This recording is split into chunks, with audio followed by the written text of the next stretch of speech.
গল্পটা শেষ পর্যন্ত দেখার অনুরোধ রইল। গল্পটা শুনতে অবশ্যই হেডফোন লাগিয়ে নিন। সবার প্রথমে আপনাদের সবাইকে আমার পরিচয় দিয়ে নিই। আমি হলাম আরজু খান সজীব, বাবা মায়ের আদরের ছোট সন্তান। চলেন গল্পে ফিরা যাক, বাকি পরিচয়টা গল্পে পেয়ে যাবেন। আজ আমার অফিসের প্রথম দিন, আর আজকেই আমার লেট। আজকে রাস্তায় অনেক জ্যাম ছিল, যার কারণে অফিসে আসতে প্রায় 30 মিনিট লেট হয়। জানি না আজকে আমার কপালে কি আছে। অফিসে আসলাম, কিছু কলিগের সাথে পরিচয় হলাম, পরে নিজের ডেস্কে বসলাম। বসতে না বসতেই পিয়ন আসলো আর বলল, স্যার, আপনাকে ম্যাডাম তার কেবিনে ডেকেছেন। ঠিক আছে, আমি যাচ্ছি। পিয়ন চলে গেল, আর আমি ভয়ে ভয়ে ম্যাডামের কেবিনের দিকে গেলাম। কেবিনের দরজায় নক করলাম। ম্যাম, আসতে পারি?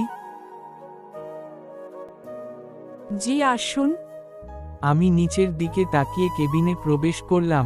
জানি না আজকে আমার কি অবস্থা হবে। তো আপনার নাম কি? আমি আরজু খান সজীব। তো আজকে আপনার অফিসে প্রথম দিন, আর আজকেই আপনি লেট, এর কারণ কি? সরি ম্যাডাম, আজকে রাস্তায় অনেক জ্যাম ছিল, যার কারণে অফিসে আসতে একটু লেট হয়ে যায়। আচ্ছা, ঠিক আছে, আজকে আপনার অফিসে প্রথম দিন, তাই কিছু বললাম না। নেক্সট টাইম যেন এমন না হয়। আর ঠিক আছে ম্যাডাম। যান, ম্যানেজার সাহেবের থেকে আপনার কাজটা জেনে নিন। ঠিক আছে ম্যাডাম, বলে যেই আসতে নিব, ঠিক তখনই চেয়ারের সাথে আমার পায়ের ধাক্কা লাগে। আমি ব্যথায় চিৎকার দিয়ে উঠলাম। তখন ম্যাডাম বলল, কি ব্যাপার, আপনি দেখে চলাচল করতে পারেন না? সরি ম্যাডাম বলে যেই ম্যাডামের দিকে তাকালাম, আমি তো পুরোপুরি অবাক, কারণ আমার সামনে আমার স্কুল লাইফের ভালোবাসা দাঁড়িয়ে আছে। রাশিদাকে আমি স্কুল লাইফে থেকে ভালোবাসি, কিন্তু কোনো দিনও বলতে পারিনি, কারণ রাশিদা অনেক রাগী ছিল, তাই ওকে বলার কখনো সাহস পাইনি। তারপর এসএসসি পরীক্ষা দিয়ে স্কুল থেকে চলে আসলাম, আর কখনো ওর খোঁজ খবর রাখিনি। কিন্তু একবার শুনেছিলাম রাশিদারা নাকি ঢাকা চলে গেছে। আজকে অনেক বছর পর আমি রাশিদাকে দেখছি। ওকে দেখে মনে হচ্ছে আকাশ থেকে কোনো পরী এসেছে। এতটা সুন্দর কোনো মেয়ে হয় নাকি? আমি ওর মাঝে হারিয়ে যাচ্ছি। হঠাৎ কে যেন আমার চোখের সামনে চুটকি বাজালো, আর আমি বাস্তবে ফিরে আসলাম। তখন ম্যাডাম বলল, কি ব্যাপার, কোথায় হারিয়ে গেলেন আপনি? না মানে, রাশিদা তুমি এখানে? কি হলো বুঝলেন না তাই তো? রাশিদা তার নরম হাত দিয়ে প্রচণ্ড গতিতে আমার গালে একটা থাপ্পড় মারল। আজকে নিয়ে 2 বার রাশিদা আমার গালে থাপ্পড় মারল। আপনারা আবার ভাইবেন না আমি কোনো লুচ্চামি করছিলাম।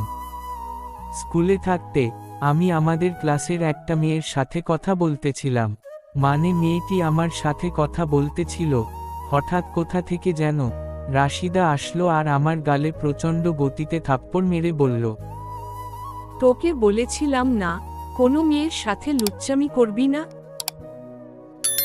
তখন আমার সাথে যে মেয়েটি ছিল সে বলল, রাশিদা, তুমি ভুল বুঝছো, আমি শুধু ওর সাথে পড়ার বিষয় নিয়ে কথা বলেছিলাম। আমি যার সাথে কথা বলতেছিলাম তার নাম তানিয়া। তানিয়া কথাটি বলতে না বলতেই এবারেরটা তানিয়ার গালে পড়েছে। ও থাপ্পড়টা মেরে চলে যায়। তারপর থেকে কোনো মেয়ে আমার সাথে কথা বলেনি, একমাত্র রাশিদার ভয়। এবার বাস্তবে আসা যাক। রাশিদা আমাকে এত জোরে থাপ্পড় মারবে আমি ভাবতেও পারিনি। আমি রাশিদার দিকে করুণ দৃষ্টিতে তাকিয়ে আছি। তখন রাশিদা বলল, আপনার সাহস কি করে হয় আমার নাম নেওয়ার? আপনি কি ভুলে গেছেন এটা অফিস আর আমি এই অফিসের এমডি? সেজন্য রেসপেক্ট নিয়ে কথা বলুন। সরি ম্যাডাম, ভুল হয়ে গেছে। কুত্তি, মুখে বললেই তো হতো, মনে মনে বললাম। ওকে, যান আর ম্যানেজার সাহেবের থেকে আপনার কাজটা জেনে নিন। ঠিক আছে ম্যাডাম, বলেই চলে আসলাম ওয়াশরুমে, কারণ গালটা প্রচণ্ড ব্যথা করতেছিল। ওয়াশরুমে এসে আয়নার সামনে দাঁড়িয়ে গালটার দিকে তাকালাম। আমি তো অবাক, কারণ গালে 5 আঙ্গুলের দাগ হয়ে আছে। এত জোরে কেউ কাউকে থাপ্পড় মারে? 10 মিনিট ধরে গালে পানি দিলাম, কারণ কেউ যদি দেখে তাহলে বলবে আমি নিশ্চিত কোনো মেয়ের সাথে লুচ্চামি করছিলাম, তাই আমাকে মেরেছে। কিন্তু সত্যি কথাটা তো আপনারা আর আমি জানি। প্লিজ কাউকে বলবেন না, তাহলে আমার ইজ্জত প্লাস্টিক হয়ে যাবে। ওয়াশরুম থেকে এসে নিজের ডেস্কে গেলাম। তারপর ম্যানেজার আমাকে আমার কাজ বুঝিয়ে দিলেন। আমি আমার মাথাটা ঘুরিয়ে দেখলাম রাশিদার কেবিন আমার ডেস্ক বরাবর। আমার ডেস্ক থেকে ওকে দেখা যাচ্ছে। কত অপূর্ব সুন্দরী লাগছে ওকে। এক দৃষ্টিতে আমি ওর দিকে তাকিয়ে আছি। হঠাৎ রাশিদা আমার দিকে তাকালো, আর আমি ওকে দেখে বেভাচেকা খেয়ে গেলাম। মাথা ঘুরিয়ে নিজের কাজে মনোযোগ দিলাম।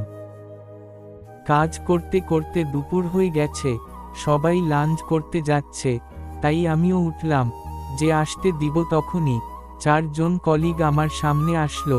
তাদের দেখে আমি তো পুরো অবাক। আমার সামনে আমার স্কুল লাইফের বন্ধুরা আসলো, মিজান, তানিয়া, হাসিব, সোহান।